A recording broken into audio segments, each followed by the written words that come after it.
Drop it. Assalamualaikum warahmatullahi wabarakatuh. Perkenalkan, nama saya Nurul Musadi. Saya salah satu mahasiswa Universitas Negeri Gorontalo, Fakultas Matematika dan Ilmu Pengetahuan Alam, jurusan Fisika, program studi pendidikan IPA kelas D.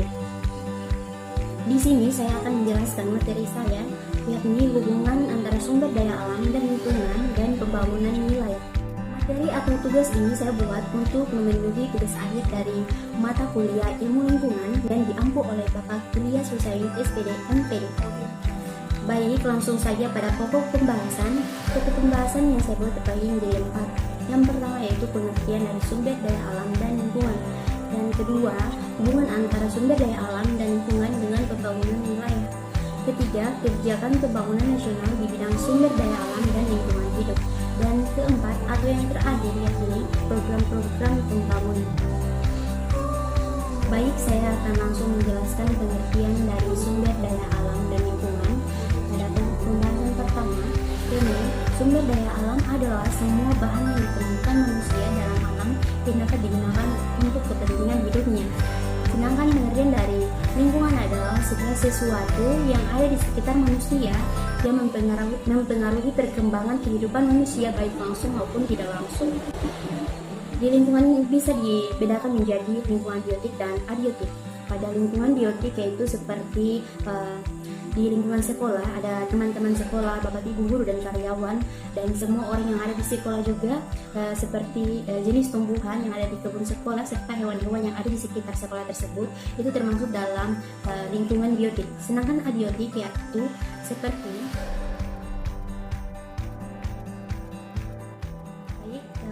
kita lanjut ke pokok bahas kedua, yaitu hubungan antara sumber daya alam dan lingkungan dengan pembangunan wilayah. Pembangunan sumber daya alam dan lingkungan hidup dalam bab ini menjadi acuan bagi kegiatan berbagai sektor pembangunan agar tercipta keseimbangan dan kelestarian fungsi sumber daya alam dan lingkungan hidup tersebut, sehingga keberlanjutan pembangunan ini dapat terjamin. Pola pemanfaatan sumber daya alam seharusnya dapat memberikan akses kepada masyarakat adat dan lokal, bukan terpusat pada beberapa kelompok masyarakat dan golongan tertentu. Dengan demikian, pola pemanfaatan sumber daya alam harus memberi kesempatan dan peran serta aktif masyarakat adat dan lokal, serta meningkatkan kemampuan masyarakat untuk mengelola sumber daya alam secara berkelanjutan.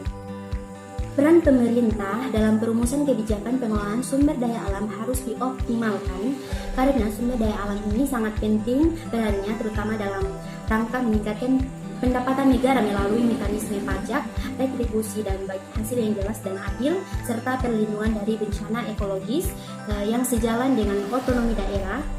Dan secara bertahap berwenang pemerintah pusat kepada pemerintah daerah dalam pengelolaan sumber daya alam dimaksudkan untuk meningkatkan peranan masyarakat lokal dan tetap terjaganya fungsi lingkungan ini. Jadi, kontrol masyarakat dan penegakan supremasi hukum dalam pengelolaan sumber daya alam dan pelestarian fungsi lingkungan hidup merupakan hal yang penting yang menyebabkan hak-hak masyarakat untuk menggunakan dan menikmatinya menjadi terbuka dan mengurangi konflik baik yang bersifat horizontal maupun vertikal. Berikut pada pokok pembahasan ketiga, yakni kebijakan pembangunan nasional di bidang sumber daya alam dan lingkungan hidup.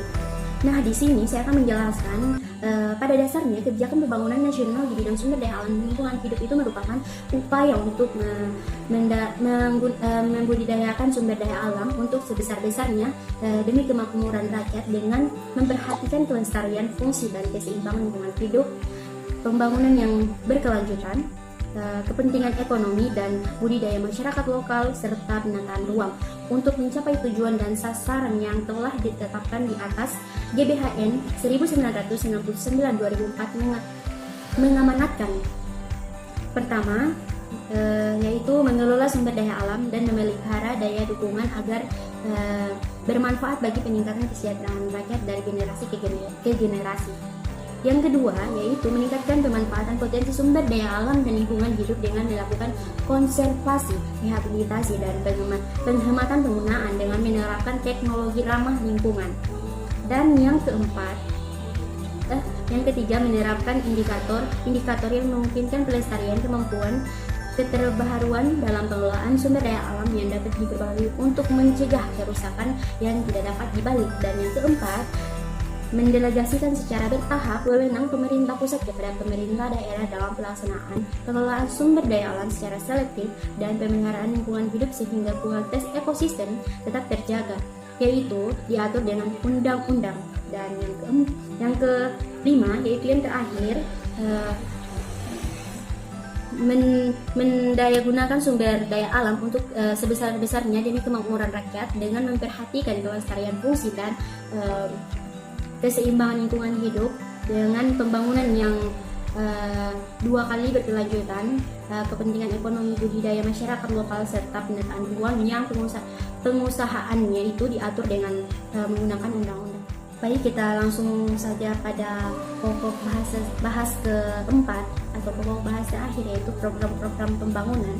Di sini saya akan menjelaskan pokok-pokok dari pembahasan ini, yaitu program pembangunan ini peningkatan efektivitas pengelolaan, konservasi dan rehabilitasi sumber daya alam. Tujuannya itu menjaga keseimbangan pemanfaatan dan pelestarian sumber daya alam, baik hutan laut, air, dan mineral, dan lingkungan hidup. Sasaran yang akan dicapai dalam program ini adalah termanfaatkannya sumber daya alam untuk mendukung kebutuhan bahan baku industri secara efisien dan berkelanjutan. Yang kedua itu program pencegahan dan pengendalian kerusakan dan pencemaran lingkungan, yaitu ada tujuan program ini adalah meningkatkan kualitas lingkungan hidup dalam upaya mencegah kerusakan dan pencemaran lingkungan dan pemulihan kualitas lingkungan yang rusak akibat pemanfaatan sumber daya alam yang berlebih-lebihan serta kegiatan industri dan transportasi. Dan berikut program penataan kelembagaan dan penegakan hukum pengelolaan sumber daya alam dan pelestarian lingkungan hidup, yaitu ada program ini bertujuan itu untuk mengembangkan kelembagaan, menata sistem hukum, perangkat hukum dan kebijakan, dan untuk mengembangkan kelembagaan serta menegakkan hukum untuk mewujudkan pengelolaan sumber daya alam dan pelestarian lingkungan hidup yang efektif dan berkeadilan. Baik, hanya itu yang dapat saya sampaikan. Lebih dan kurangnya saya mohon maaf. Wassalamualaikum warahmatullahi wabarakatuh. Jangan lupa like, comment, and subscribe ya. Terima kasih.